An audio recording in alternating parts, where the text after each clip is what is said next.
Continuando en el taller de introducción al uso de sistemas de protección sísmica en Guatemala, el siguiente tema que se va a exponer es el diseño de estructuras equipadas con PRB. Este tema está a cargo del ingeniero Ernesto. El ingeniero José Ernesto García Mora Pinto realizó sus estudios de licenciatura en Ingeniería Civil en la Facultad de Ingeniería de la UNAM. Sus estudios de maestría con especialidad de estructura las realizó en la unidad de estudio de posgrados en Ingeniería de la misma universidad. Trabajó durante 6 años en el gobierno federal en programas de alcance nacional y actualmente trabaja en Dapon System, empresa dedicada a la promoción, fabricación y venta de sistemas de protección sísmica.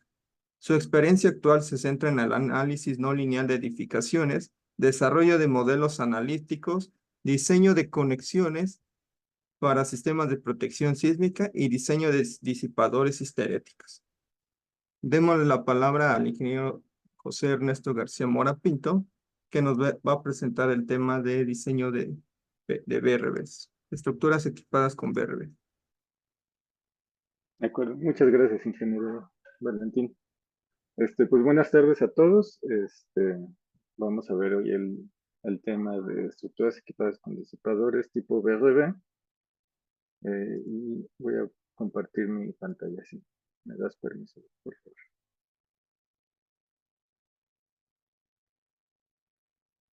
Gracias. Sí.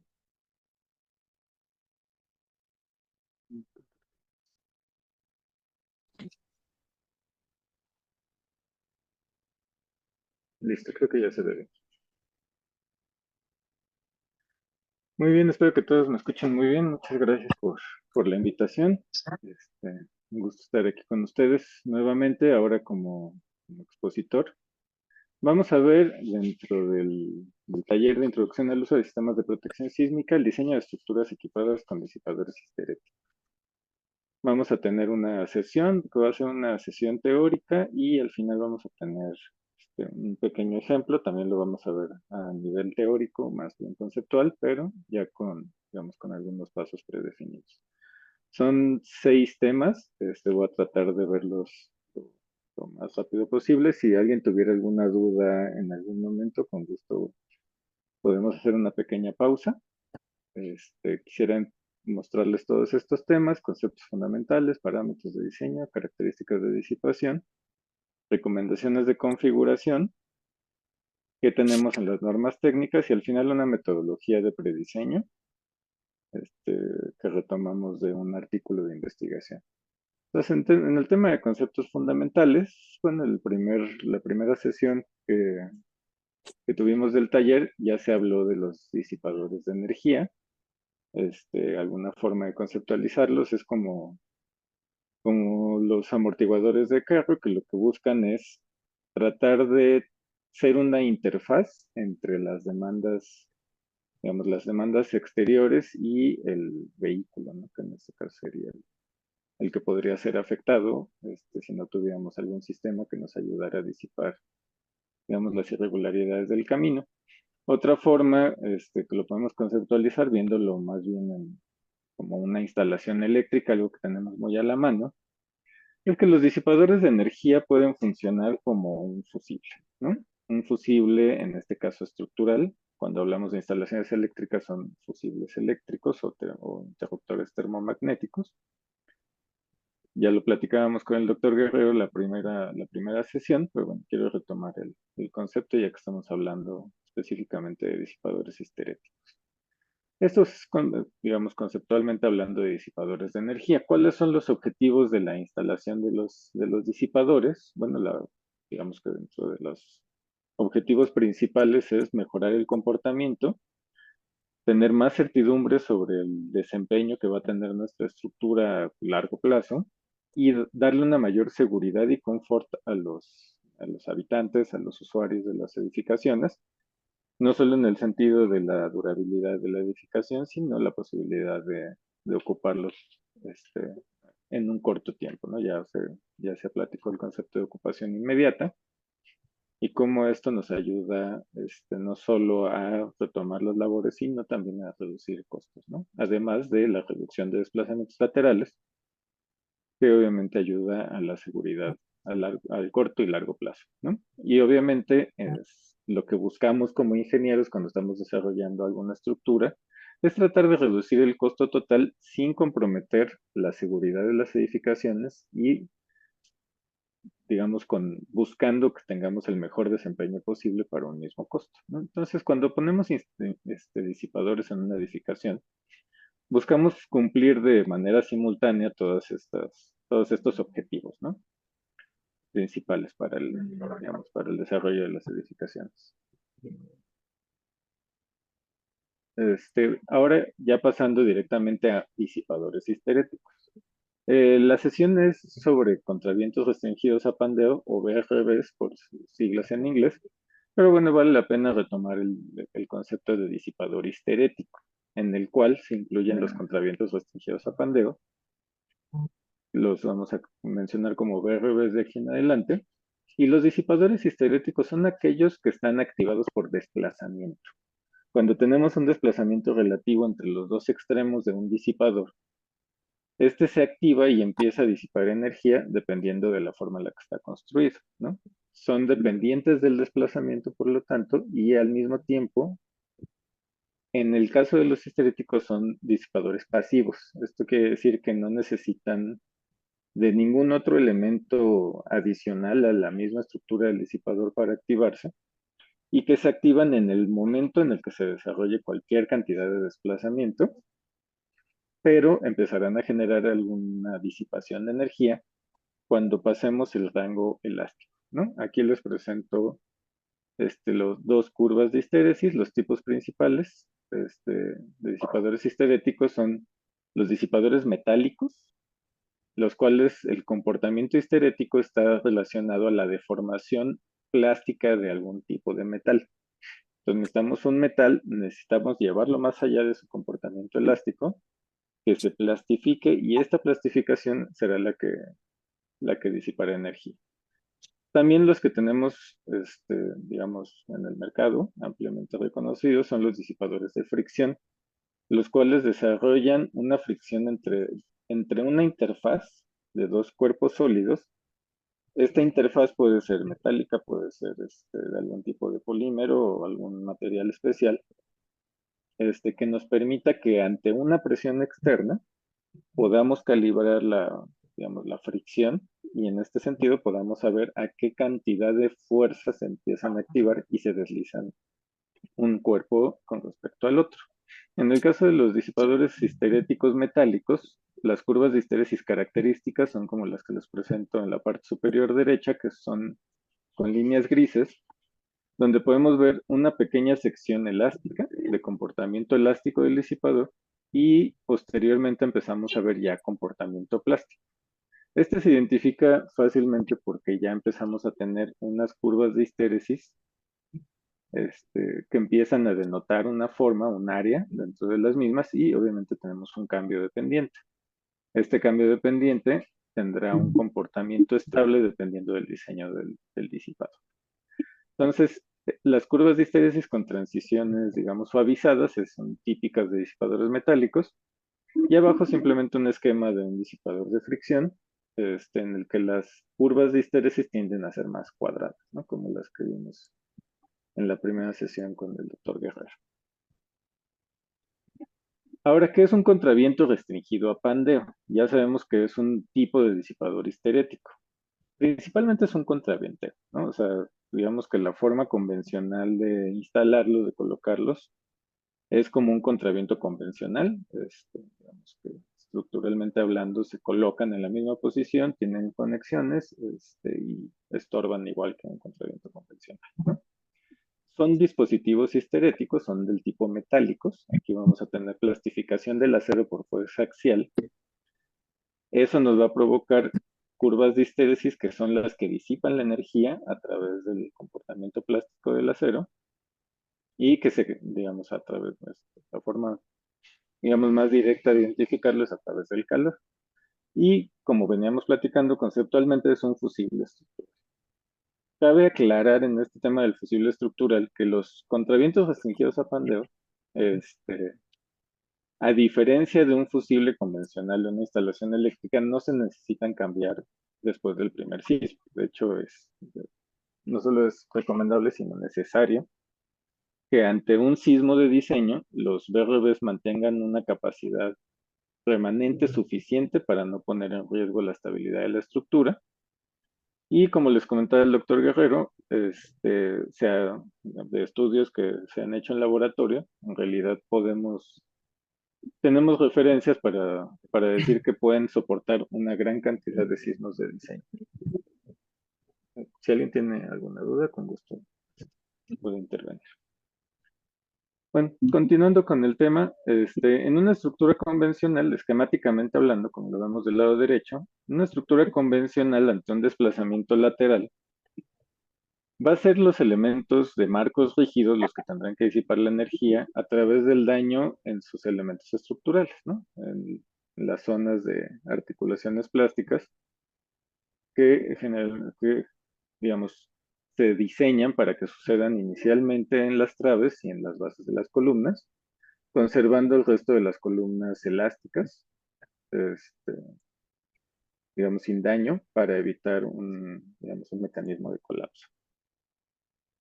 Por otro lado, cuando tenemos un contraviento restringido a pandeo, lo que buscamos es que la estructura principal de marcos rígidos se mantenga básicamente elástica y que todo el daño se concentre exclusivamente en los BRBs. De esta forma vamos a tener un comportamiento digamos, controlado y, digamos, enfocado en unos pocos elementos que en algún caso crítico que tuviéramos que modificar, retirarlos, podemos simplemente sustituirlos con uno nuevo y, digamos, ya tenemos la estructura con el nivel de seguridad inicial de cuando hicimos un diseño con BRBs.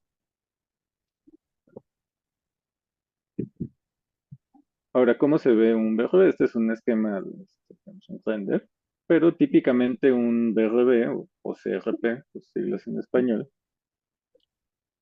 se compone de tres elementos. Un núcleo de acero, que es donde vamos a tener la concentración de deformaciones plásticas y disipación de energía. Una funda generalmente metálica, aunque hay, digamos, artículos donde utilizan camisas de concreto armado, etcétera. Pero digamos que típicamente lo que nos podemos encontrar son fundas metálicas. Y un relleno de mortero.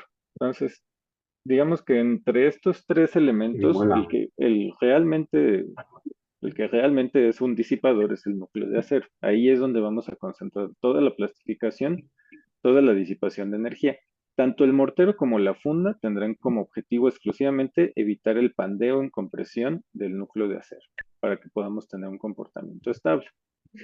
¿Cómo funciona? Bueno, si tenemos una sección de un BRB, que debe de ser.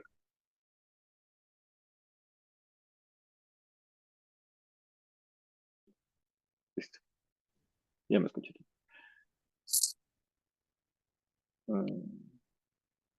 Creo que sí, ya me escucho. Entonces, cuando tenemos una sección digamos, de núcleo de un BRB, que debe de ser de sección variable, si nosotros digamos, colocamos fuerzas de compresión o tensión en sus extremos, tendremos la curva de histéresis como lo que habíamos visto previamente. Esta curva de histéresis será la que nos indicará la energía disipada.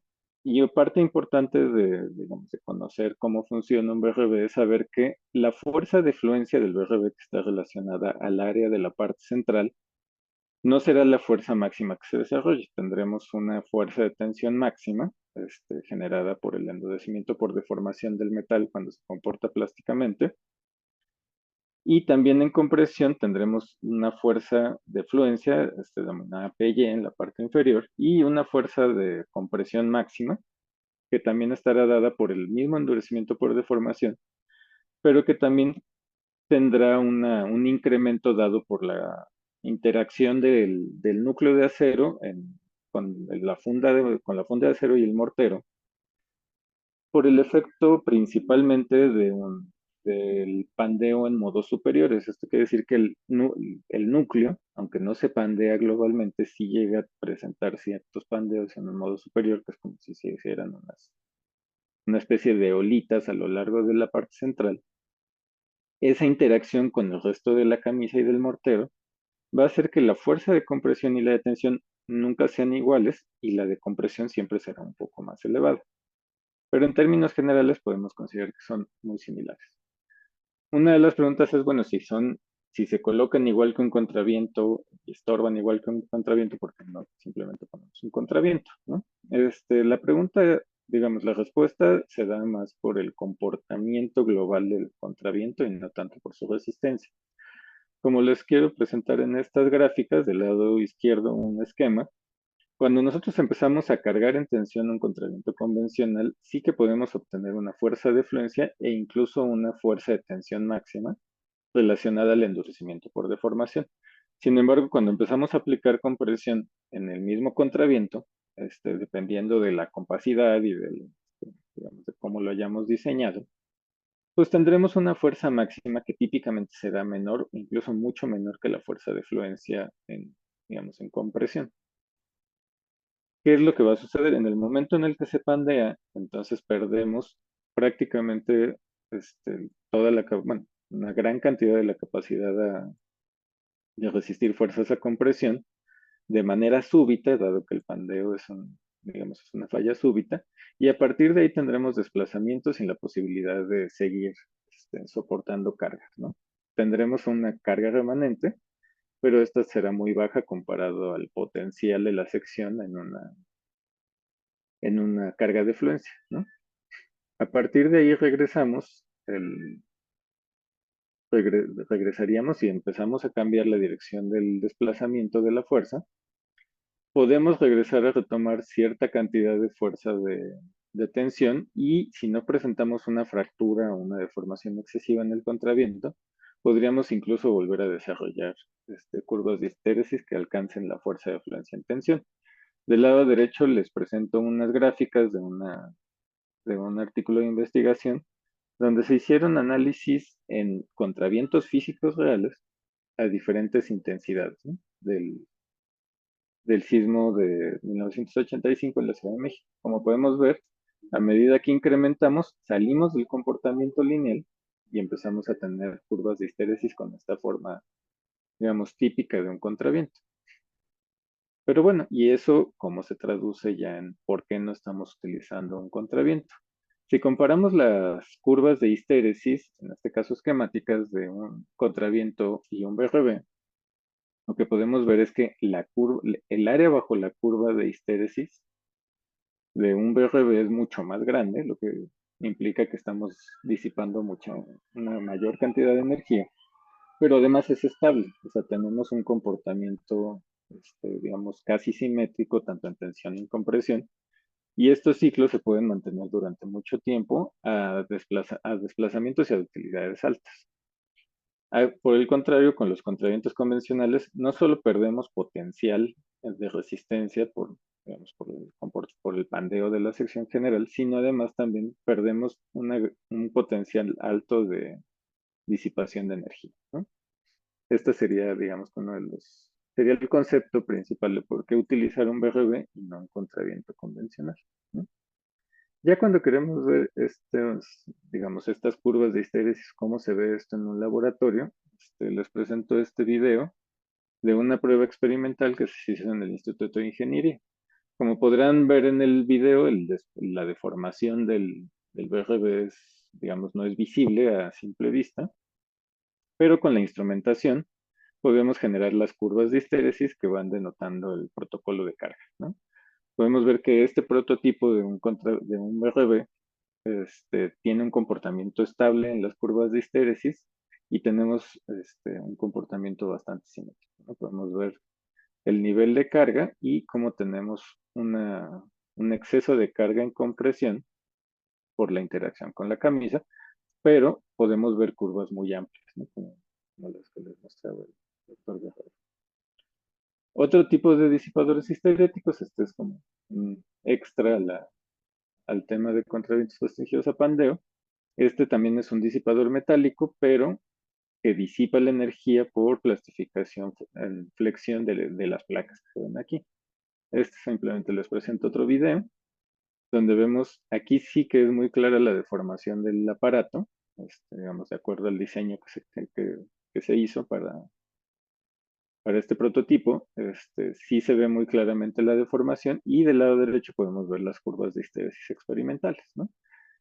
No son como las de un BRB, pero se ve que son estables y tienen digamos, un buen comportamiento general, ¿no? Que es lo que esperaríamos en general de un dispositivo, de un disipador en términos generales y de un disipador histerético por la forma de las curvas. Esto también se puede, digamos, analizar este, por métodos numéricos para comprobar la eficacia, ¿no? Se los muestro también porque digamos que este tipo de disipadores, aunque tienen más potenciales, también se colocan como contravientos, ¿no? Digamos que sería una de las formas principales de instalarlos. Simplemente colocamos el disipador y un contraviento que sea la conexión entre dos puntos de la estructura, ¿no? El contraviento se mantendrá en estado elástico, mientras que toda la deformación plástica se generará en el disipador histerético. Si esto fuera un BRB, el BRB tendría que estar de un lado a otro, ¿no? Lo cual no siempre es posible y a veces la correlación de desplazamiento, rigidez, fuerza del disipador puede no ser conveniente en un BRB. Bueno, continuemos ya con el tema aquí es otra imagen simplemente del mismo disipador, continuemos con el tema de los BRBs, pero ahora vamos a pasar al tema de parámetros de diseño. O sea, qué tenemos que tener en cuenta que debemos observar cuando hablamos de un diseño de un BRB y cuáles conceptos nos van a servir para conceptualizarlos o para integrarlos en una estructura real? Entonces, ¿cuáles son los parámetros de diseño convencionales? Bueno, de un BRB podemos obtener, digamos, principalmente, este, para poder integrarlo en una estructura o para diseñar con ellos, 4 parámetros principales, ¿no? Uno es la fuerza de fluencia, que dependerá de la parte central, del área de la parte central, la rigidez del disipador, que denominaremos la K del BRB, el esfuerzo de fluencia, que dependerá del tipo de material que estemos utilizando, o sea, de la calidad del acero o de la calidad del metal que estemos utilizando para hacer nuestro disipador. Y otro punto importante es la longitud del disipador.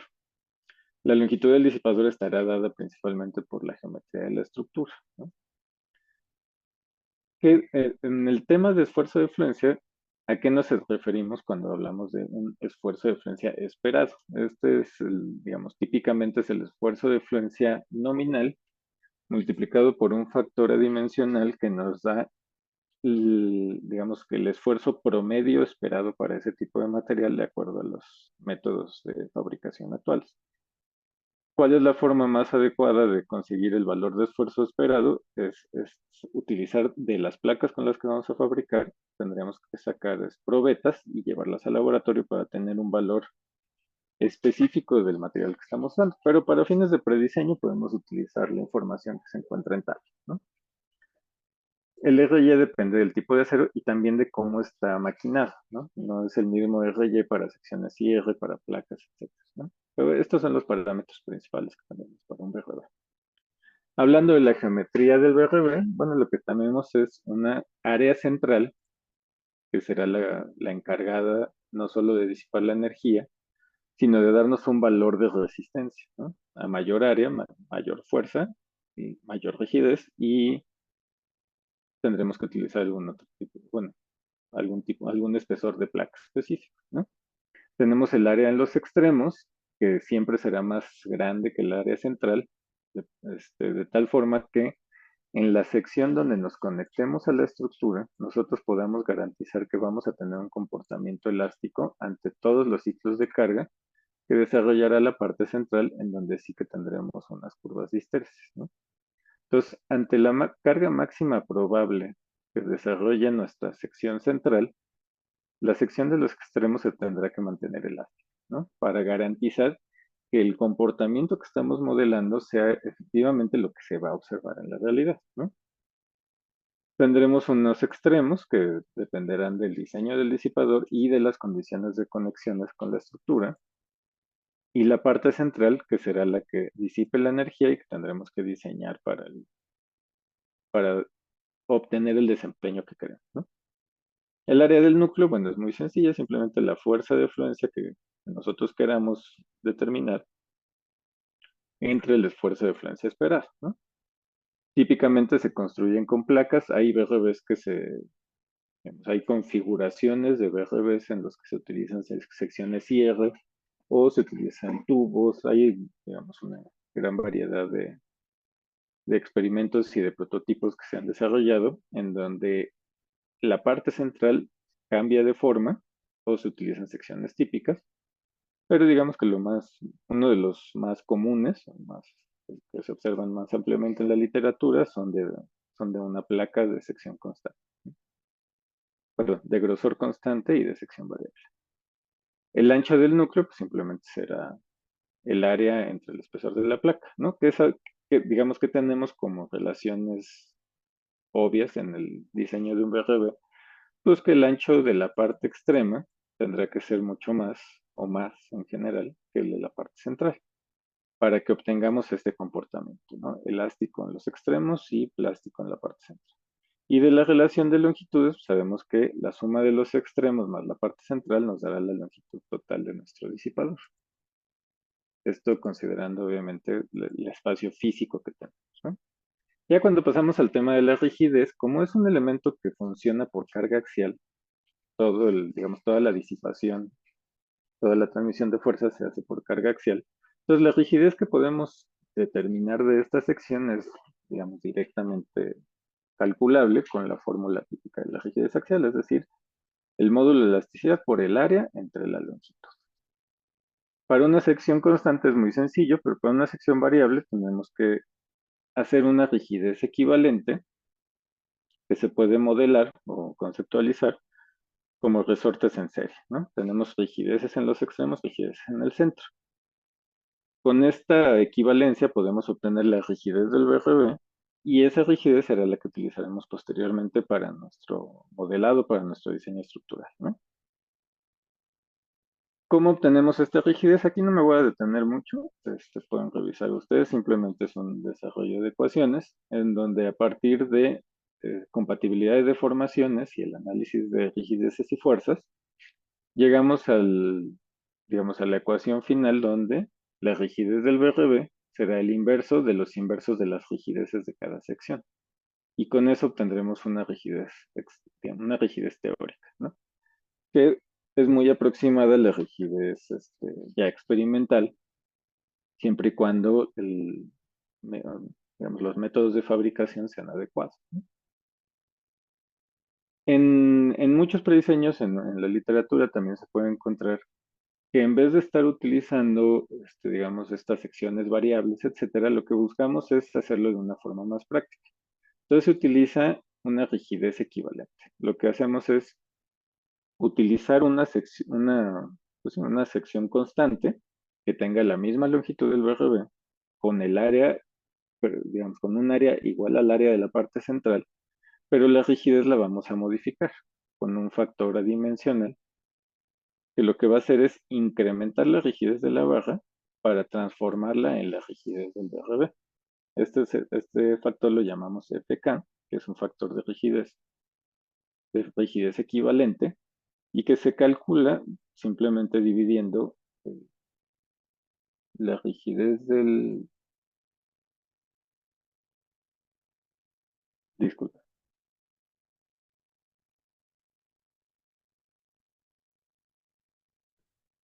la rigidez de la barra central la multiplicamos por el factor adimensional y con eso obtendríamos la rigidez del BRB.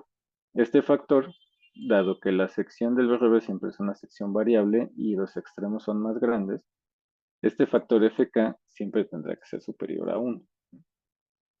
Si fuera un factor FK inferior a 1, querría decir que nuestros extremos están adelgazando en vez de incrementándose y obviamente tendremos un comportamiento no deseado, ¿no? La rigidez de la barra equivalente pues, es muy sencilla, simplemente la longitud. Y si lo convertimos en la rigidez del BRB, pues será la misma, digamos, la misma ecuación multiplicado por el FK. ¿Qué FKs podemos utilizar, digamos, típicamente? Podemos utilizar valores entre 1.1 y 1.5, son valores típicos. Menores de 1.1, la verdad es que es muy complicado obtenerlos, pero mayores de 1.5 es relativamente más fácil. Sobre todo si tenemos BRBs de altas capacidades y poca longitud, este factor de FK puede ser casi cercano a 2. Pero para fines de prediseño, de que empiecen a meter datos y empiecen a tener algún comportamiento de esa estructura, pues un valor de FK de 1.3 puede ser útil, ¿no? De esta forma podemos meter en nuestro modelo de análisis una barra simple, de sección constante, la alteramos por el FK y entonces ya podemos empezar a tener un comportamiento de la estructura con elementos que digamos, se aproximan al comportamiento de un BRB. Ya cuando pasamos al tema, ya pasamos del tema de rigidez, llegamos al tema de desplazamiento de fluencias y desplazamiento de fluencia y ductilidad, ¿no? Es muy importante el concepto de ductilidad cuando estamos hablando de disipadores histeréticos en general, sobre todo en el tema de disipadores metálicos, ¿no? Disipadores de fricción. Pero bueno, regresando a la geometría, lo que queremos saber es a qué desplazamiento relativo entre mis extremos voy a tener que aplicar para que se empiece a generar un comportamiento plástico y empecemos a disipar energía. En términos matemáticos o mecánicas muy sencillos, simplemente la fuerza de fluencia que nosotros que necesitamos o le dimos a nuestro disipador entre la rigidez del disipador, ¿no? Puede ser que determinemos alguna de las dos o las dos para nuestro proyecto, pero bueno, el desplazamiento de fluencia siempre será la carga de fluencia entre las rigidez. ¿Cómo se ve esto en una gráfica de histéresis? En la gráfica de histéresis, si ven, no tenemos la meseta de fluencia típica de digamos, de una prueba de tensión directa y continua hasta la falla, la que normalmente tenemos comportamiento elástico, una meseta y después el endurecimiento. Aquí lo que tenemos es una sección, digamos, una transición mucho más suave y hay metodologías que nos permiten identificar un valor de desplazamiento de fluencia digamos, en la zona de la transición. Entonces, con esto podemos obtener el desplazamiento de fluencia, que será cuando salgamos del comportamiento elástico. Y si nosotros lo llevamos a un valor dado de desplazamiento, ¿no? Que estará dado ya sea por nuestro diseño, por nuestro experimento o lo que estemos haciendo, tendremos un valor de desplazamiento. Entonces, simplemente el nivel de ductilidad será el desplazamiento al que vamos a llevar el disipador entre el desplazamiento de fluencia. Y con eso obtendremos una ductilidad. La verdad es que es un concepto, digamos, es fácil de calcularlo. Y su importancia radica entre que en que no le podemos dar una ductilidad excesiva a los BRBs porque entonces podríamos provocar su falla o su fatiga acelerada, pero tampoco podemos darle una ductilidad muy baja porque entonces tendríamos poca disipación de energía, ¿no? Entonces digamos que hay rangos en los que aprovechamos la disipación sin fatigar al dispositivo. Hablando de la misma ductilidad, una ventaja, digamos, ¿sí? Una de las ventajas que tenemos con los BRBs es que podemos determinar su ductilidad antes de que modelemos cualquier cosa, ¿no? Lo único que necesitamos es la geometría del marco donde lo vamos a poner y a partir de esa geometría y de prácticamente el FK, podemos determinar el nivel de ductilidad al que le vamos a poner. Esto es importante y relevante por lo mismo que comentábamos. Si vemos que nuestro diseño está provocando una ductilidad demasiado elevada en el disipador, tendríamos que buscar alguna alternativa distinta a este tipo de disipación o digamos, alguna alternativa a la geometría que estamos utilizando, ¿no? En términos generales, les presento un marco, un marco, un esquema de un marco muy típico, de cualquier marco. en el que nosotros vamos a aplicar una fuerza y eso va a provocar un desplazamiento lateral determinado por delta X, ¿no?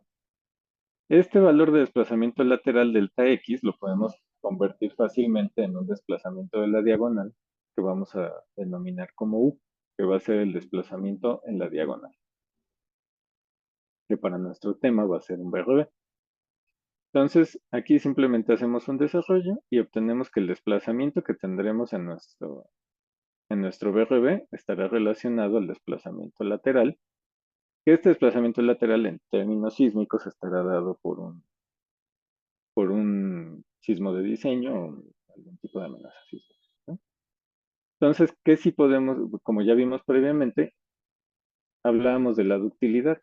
Si ya nosotros pudimos calcular un desplazamiento en la diagonal relacionado a un desplazamiento lateral, podríamos nosotros decir, voy a utilizar un BRB con un cierto desplazamiento de influencia, pero esto podría ser complicado. Entonces, lo que vamos a hacer es mejor hacer un desarrollo matemático para transformarlo en algún término mucho más práctico para el prediseño, ¿no? Aquí simplemente lo que estamos haciendo es transformar U, el desplazamiento U,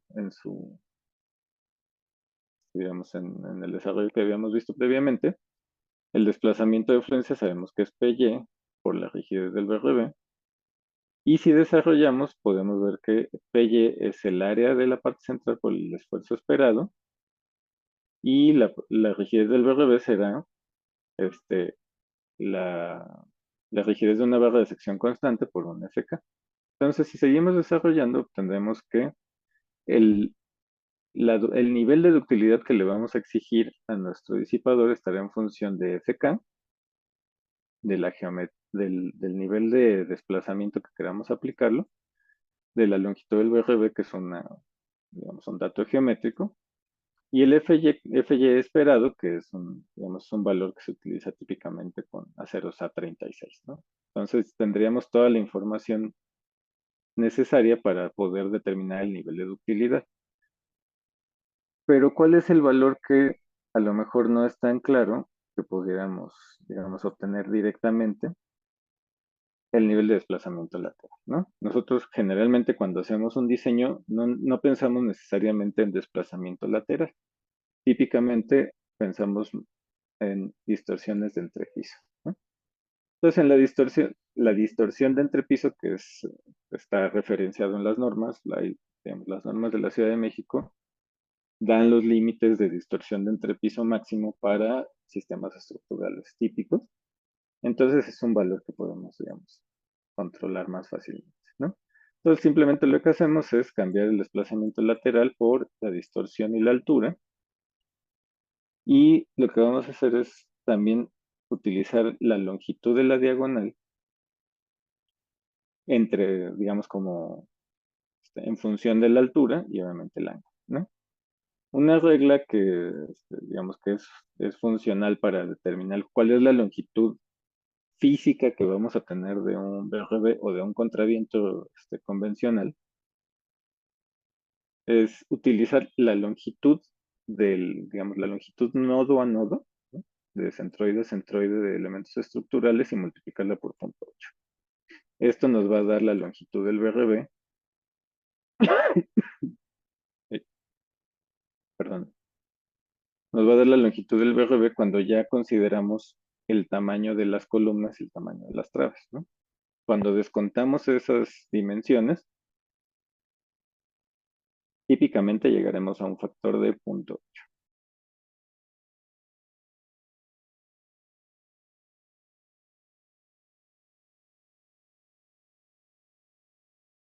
Perdón. Entonces, bueno, retomando el tema, creo que voy a tener que hacer una pausa de un minuto. Discúlpame tantito, voy por tantito.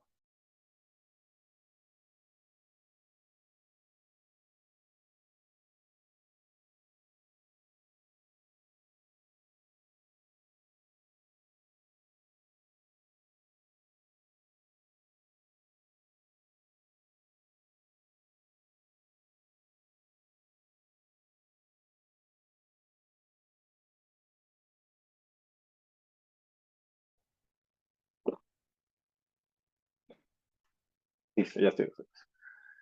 Entonces, lo que vamos a obtener al final es que la ductilidad que le vamos a imponer al BRB dependerá de un FK que determinaremos de valores típicos, una distorsión de entrepiso que dependerá del nivel de desempeño que le queramos dar a la estructura y simplemente consideraciones geométricas que dependen principalmente del proyecto arquitectónico. En el caso del esfuerzo de afluencia esperado, simplemente podemos utilizar valores típicos. Entonces, lo que podemos ver aquí es que si obtenemos un valor de ductilidad muy alto, de acuerdo a los parámetros que estamos colocando, entonces podemos ir modificando ya sea el valor del FK, reducirlo o hacer más estricto nuestro nivel de desempeño, es decir, reducir la distorsión de entrepiso o cambiar el material. La verdad es que típicamente se modifica el nivel de desempeño o el valor del FK para poder obtener ya un nivel de ductilidad adecuado. ¿Cuál es un nivel de ductilidad adecuado? Nosotros sugerimos que se utilice un nivel de ductilidad digamos, una ductilidad promedio de alrededor de 6, ¿no? Digamos, para prediseño podríamos tal vez pensar en 7. Ya cuando hacemos los análisis, digamos, específicos, obtenemos típicamente una ductilidad promedio de 6. Esa sería la recomendación que haríamos nosotros para combinar un buen nivel de disipación con una durabilidad adecuada. Aquí ya veíamos previamente el tema de fuerzas máximas de tensión y compresión. Ya lo platicamos un poco, entonces no me voy a detener mucho, pero ¿cuál es la importancia de conocer este concepto? Que estas fuerzas, tanto la de tensión como la de compresión, serán las que utilizaremos para diseñar nuestras conexiones. Recuerden que así como los extremos del VRV se tienen que mantener elásticos, también las conexiones se tienen que mantener elásticas, incluso para estos niveles de fuerza, ¿no? De tal forma que garanticemos que toda la plastificación se esté controlada solamente en el VRV y no tengamos otros elementos que puedan meter, digamos, ruido al desempeño global de la estructura. ¿Cómo van a encontrar estos factores referenciados en la literatura? Típicamente se mencionan como omega, que es la fuerza máxima de tensión entre la fuerza de fluencia y por lo tanto es un valor adimensional que es mayor a 1 y que típicamente anda alrededor de 1.3 para comportamiento promedio, ¿no? Para tener un buen valor, un buen factor de seguridad, pues, podríamos recomendar que lo lleven tal vez hasta 1. Y el otro valor es beta. Aquí lo que se hace es correlacionar la fuerza máxima tensión con la fuerza máxima compresión, tensión abajo, compresión arriba. Este valor siempre será mayor que 1 en disipadores BRBs convencionales y estará aproximadamente alrededor de 1.15. Entonces, ¿cómo obtenemos nuestra fuerza máxima compresión? Simplemente utilizamos omega adimensional, beta adimensional, el esfuerzo de fluencia esperado y el área de la parte central. Con esta fuerza diseñamos nuestras conexiones a tensión y con esta fuerza, que solo toma omega, diseñamos nuestras conexiones a tensión. Esta diferencia puede ser más relevante cuando estamos en estructuras de concreto que de acero. En estructuras de acero, digamos, no hay mayor problema entre los efectos. Cuando queremos modelar, ya acercándonos más al tema de cómo vamos a meter esto en un programa de diseño estructural, bueno, una forma de hacer curvas equivalentes o comportamientos equivalentes es a través de modelos bilineales, donde tenemos una rigidez inicial elástica y una rigidez postfluencia, ¿no? Este puede ser un método, digamos, muy básico de modelar el comportamiento de los VRBs. Nosotros, el modelo que nos ha funcionado bien para representar adecuadamente el comportamiento experimental de los VRBs es el modelo de Buck-Wen. Utiliza los parámetros de fluencia y la rigidez del VRB y otros parámetros de ajuste de la transición de las curvas, ¿no? Digamos que la ventaja de utilizar este modelo es que sí podemos modelar matemáticamente una transición suavizada entre los comportamientos, no hay necesidad de un modelo bilineal, y sí podemos identificar las rigideces postfluencia y la curva de histéresis se adapta muy bien cuando se ajustan a estos parámetros. Entonces, una forma de simplificarlo es con la bilineal y típicamente se utiliza un factor de rigidez confluencia que está relacionado a la rigidez elástica, ¿no? Pero si pueden utilizar el modelo de Fukuen, es recomendable y da, digamos, comparando los resultados del modelo matemático con pruebas experimentales, da una consistencia muy adecuada en las curvas de histéresis, ¿no? Entonces, otro tema importante digamos, para aproximarnos más conceptualmente a qué es un sistema dual que tiene BRBs y marcos rígidos típicamente, es conceptualizarlo como si fueran dos estructuras separadas, ¿no?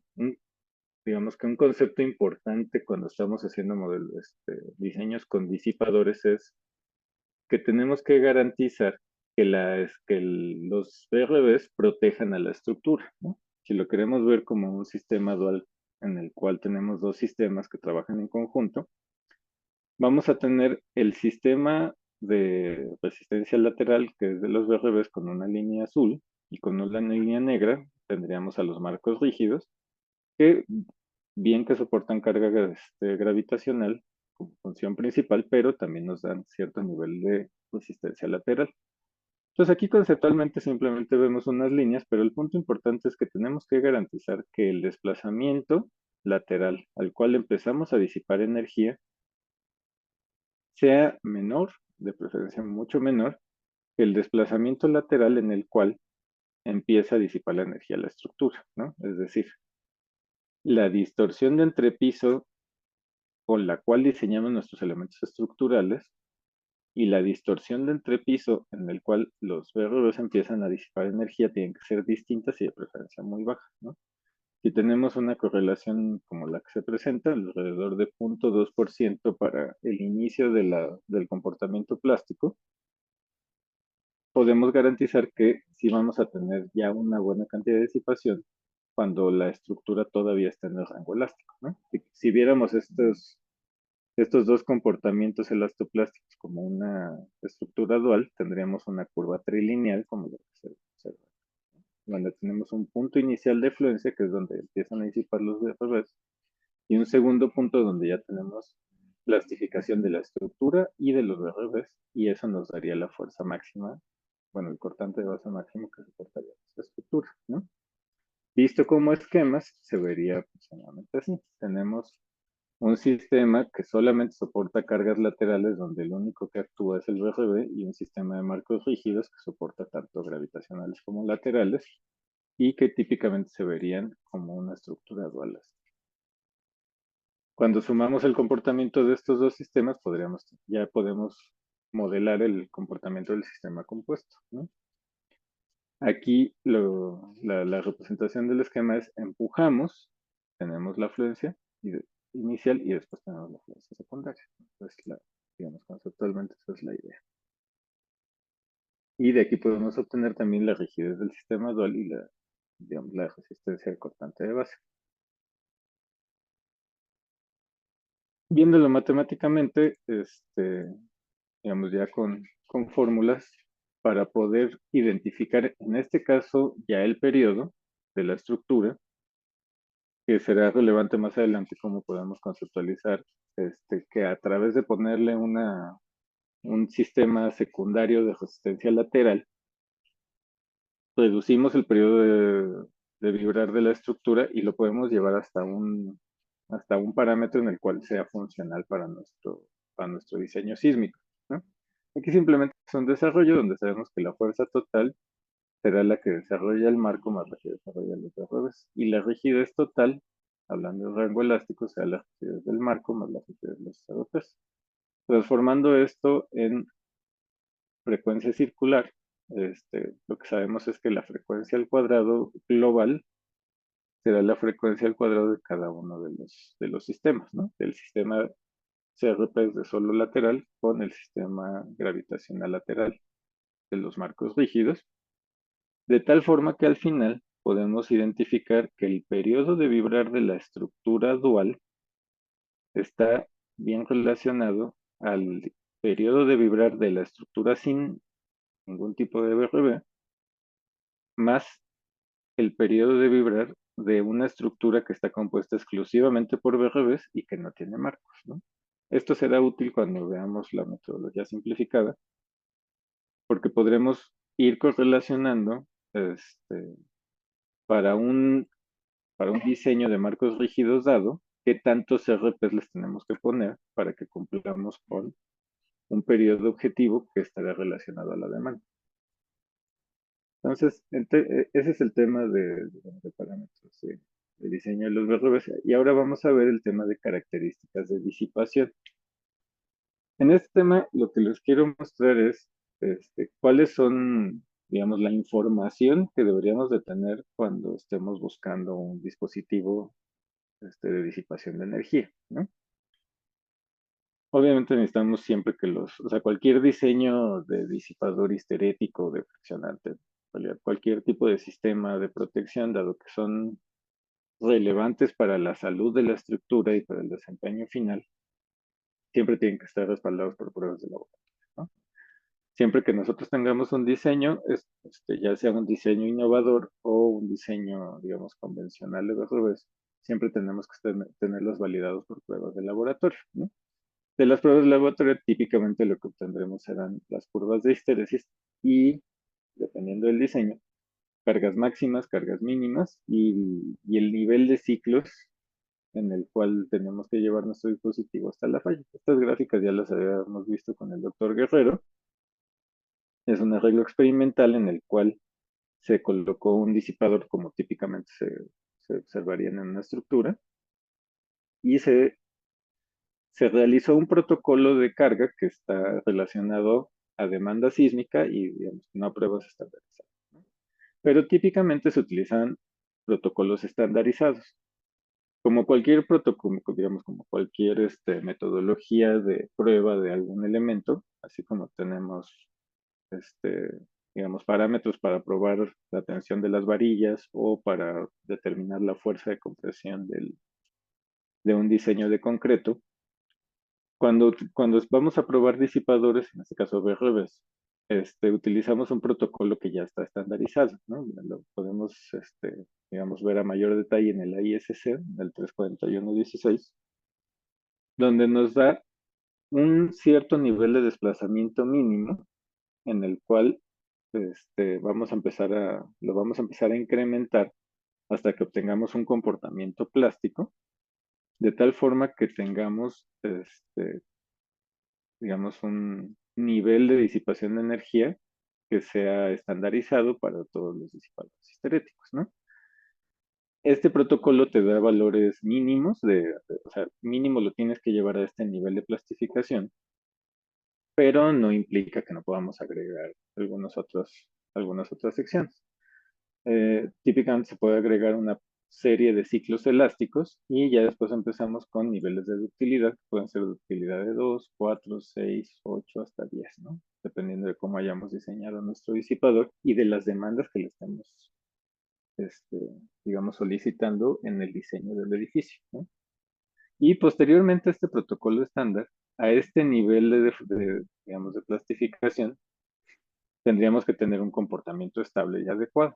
Típicamente, posterior al protocolo estandarizado, se aplica un protocolo de fatiga, en el cual se incrementa la velocidad, aunque sabemos que no hay, digamos, no es relevante, dado que esto se actúa por desplazamiento, pero incrementamos la velocidad de la carga e incrementamos el nivel de ductilidad. Y esto es para tratar de encontrar el límite de disipación de energía de nuestro dispositivo, ¿no?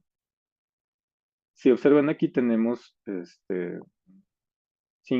digamos, 5 niveles de ductilidad más el protocolo de fatiga. ¿Cómo se ve esto en las curvas de histéresis? Ya la que hemos estado estudiando todo este tiempo. Tenemos el protocolo elástico y ya empezamos a tener 1, 2, 3, 4, 5 niveles de ductilidad y uno de fatiga, ¿no? Si ven en casi todos, vemos los 3 ciclos solicitados por la norma. Y ya en el último empezamos a ver una acumulación de líneas que está relacionada a que seguimos dando ciclos de carga hasta que encontremos la falla del dispositivo, ¿no? De estas curvas de histéresis podemos sacar un comportamiento, digamos, carga-desplazamiento esqueletal, que nos podría servir no solo para observar teóricamente el comportamiento del dispositivo, sino también para poderlo comparar. Incluso para poderlo meter en programas que nos permitan, digamos, modelar a través de curvas esqueletales, ¿no? La curva de la histéresis es, digamos, es amorfa, por decirlo de alguna forma, pero con ciertas metodologías lo podemos transformar en una bilineal, como ya hemos platicado previamente. De estos protocolos que obtenemos, un nivel de energía histerética disipada, ¿no? Que está dada por el área bajo la curva de los ciclos de histéresis. Para cada ciclo de histéresis sacamos el área que está relacionada a la energía y la vamos acumulando para entender cuál es el nivel de energía que estamos disipando, ¿no? Pues, como pueden ver, conforme salimos de los ciclos elásticos, empezamos a disipar cada vez más energía porque la curva se hace cada vez más grande. Y en el protocolo de fatiga, que está, aquí estamos eh, con la línea horizontal en el tiempo, con el protocolo de fatiga aceleramos la velocidad y tenemos una línea constante hasta que se da la falla del dispositivo, ¿no? Solo que en energía no es tan claro de observar qué tan bueno, qué tan malo es nuestro dispositivo, entonces lo vemos mejor como ductilidad acumulada.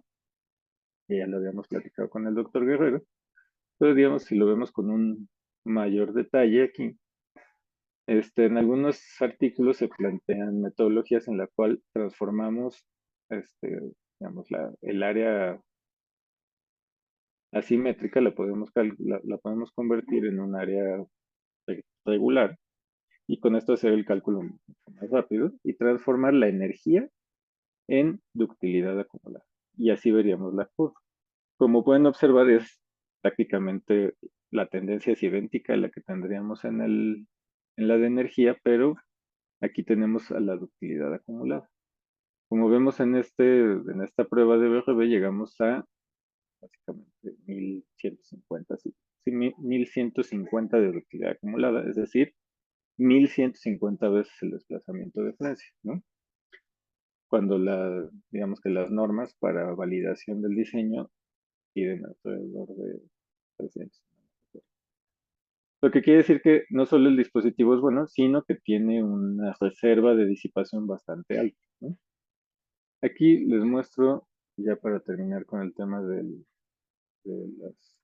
las características de los dispositivos, una comparación entre una curva numérica y una curva experimental, ¿no? Aquí lo que vemos es la curva experimental con puntos, con una línea punteada en color gris y la curva numérica con una curva sólida en color naranja. Este modelo numérico es precisamente el modelo de Book-When. Como pueden ver, sí podemos modelar, digamos, con cierta precisión la transición de las curvas suavizadas y principalmente lo que obtenemos es una buena confluencia en los valores de desplazamiento y fuerza para niveles de desplazamiento dados, ¿no? Esto nos ayuda a que podamos tener una buena calibración del comportamiento experimental y al usar los modelos numéricos de análisis estructural, digamos, aproximarnos al comportamiento real que vamos a tener, ¿no? Bueno, ya pasando al tema más bien constructivo, o ya tengo yo un edificio y le voy a poner BRBs, ¿cómo se los pongo, no? ¿O dónde se los pongo? Esa es, digamos, la siguiente pregunta, ¿no? Entonces vamos a verlo a través de ciertas limitaciones para la instalación de contravientos, ¿no? Cuando tenemos geometrías muy alargadas, que podemos poner, digamos, pocos marcos con contravientos, sería una limitación dado que no podemos, digamos, garantizar un comportamiento, más bien que los VRBs vayan a ser efectivos, ¿no? O sea, sí que los podemos poner, pero su eficacia en el control de los desplazamientos no va a ser tan adecuada, ¿no? También cuando tenemos crujías con inclinaciones muy elevadas, dado que estos actúan por fuerzas laterales, lo que tendríamos aquí serían componentes horizontales muy pequeñas y componentes verticales muy grandes que se traducen en fuerzas en la cimentación y que también reducen la eficacia de nuestros dispositivos.